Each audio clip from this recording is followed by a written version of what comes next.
ana kimi mənə görmür burada. Su verirəm mən burada. Mən hardan yolkalıq tapım? Mən bir dənə yolkalıq tapsaydım, gedib özümü asardım da. Balkondan dedim soyunumu attığım bir şey ona da qoz qoyan yoxdur. Hello, haber yover. Katta pişikdi. Sağlıqdan yadımda qalıb.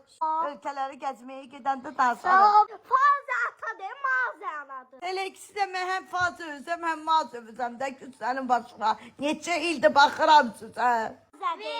Yanda sən demək kimi kiç-kiç başın çıxmır, soxursan başını yanda. yazırdı. Qurban olaram sənə. Sənə ümidim var.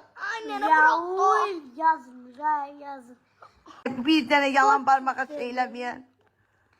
Qurban olaram sənə, ayrı eğime. Raul.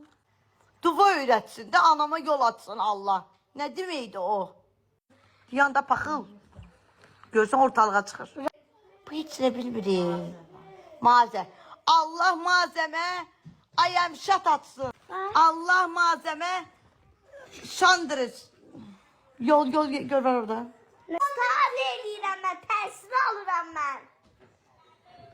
Tonlu bundan ölkələri gəzə bilərəm. Bir 1000 manat verdi gedirəm min ölkələri. İngilis dilini bilir bu uşaq. People'dı. Somalta futbol. İnsanlardı, insanlar. Somalta deyir futbol. People. İnsanlar deməkdir. Person da şəxs adam deməkdir. Otur oturduğun yerdə.